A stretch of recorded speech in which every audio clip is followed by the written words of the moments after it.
part of the NBA, WNBA All-Star selection, the players get to vote, and Caitlin Clark was voted as the 9th best guard in the WNBA by WNBA players, right?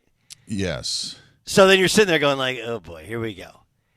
And then you're like, well, I'll just kind of be honest. When I saw the poll, I don't watch the WNBA except occasionally when Caitlin Clark is playing, right? I mean, can we just be honest? Like, Sam, I accept the fact that you do, but the rest of us and most of the rest of the world do not.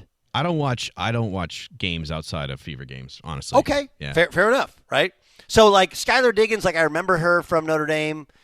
I can't tell you I've ever seen her play professional basketball. I have no idea if she's awesome or if she's just okay or whatever. But, again, like, the players rank her way ahead, and everybody else, fans and media, does not. Like, I don't know. So you're like, wow, that's weird. 9th? That feels like they don't like her, right? It feels like they're trying to even out the hype train.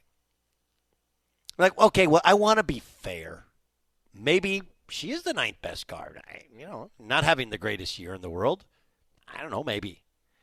Then I saw this video, which was part of a story I saw in the New York Post. I don't know where you guys saw it, where the Sparks, that's the LA team, who are they playing, Sam? Because they weren't playing the Fever. They're playing the Chicago Sky. So you have Kelsey Plum. And for people who don't remember, Kelsey Plum was the nation's all-time leading scorer in women's basketball history, Division I women's basketball history, before she was passed by Caitlin Clark, which is, again, part of my argument for stop saying it's about her being white. Kelsey Plum is white, and it didn't change. Sabrina Ionescu, white. Like, again, highly touted college player, very good WNBA player, but she hasn't received the attention of Caitlin Clark. So it's more than just about color of her skin or whether or not you're straight, right? Kelsey Plum is straight. She was married to, what's his name, who retired from the Raiders? Darren Waller, right? So there's something else as to why people are attracted to her game and why people watch her. She has a little bit of that It's the passing. It's the logo shots. It's the branding that took place 4 years in college and 2 final years in the Final Four. But I wanted to be fair and be like, well, it's not. They don't all hate her. They get it. Then I saw this. This is Kelsey Plum. She's getting ready to take on the Chicago Sky. It's at Staples Center. She sees a fan who's wearing a Caitlin Clark shirt and says this. Do better. Says, do better. Yeah, when you come to a game, yeah, you got to wear our gear. Like, what? She's not Michael Jordan. But can you imagine if when Michael Jordan was playing, people said, like, hey, you can't wear Michael Jordan gear when you come to a Lakers Supersonics game. Or you can't wear Steph Curry gear unless you go to a Warriors game. Or you can't wear LeBron gear unless you go to a Lakers game. It's like, what? I don't like stereotypes. I don't think anybody does. I don't like stereotypes. I don't like being pigeonholed into the this is who you are. Perfect example is me as a player, right? I'm a coach's son. I'm a white guy. And so most people would think coach's son,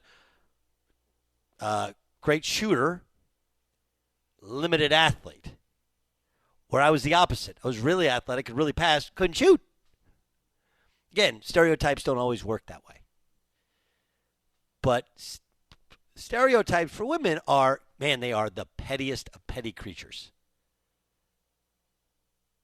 They are so insecure that it turns into incredible jealousy. It feels like people who put the trackers and location on the device. No guy has ever said, like, hey, let me make sure your location's on your phone. But women, different story. Kelsey Plum, perfect example. Like, living down to the stereotype of women. Wait, so she's wearing a Caitlin Clark shirt, but she's at your game, right? Where's the downside? Combine that with the story that Bayer shared with all of us on text, which is the women voted her the 9th best guard, in the WNBA, and you start to understand that this is not a media creation. We haven't created this narrative where they're all jealous of her. They're all jealous of her, and we're all just amazed because guys must hide it better because this doesn't happen in real professional sports. That's why the WNBA is not a real professional sport, because this doesn't happen in real professional sports. You're acting like amateurs, or you're acting like the negative stereotypes about women being catty, jealous, insecure creatures. Whatever it is, it's just a terrible look.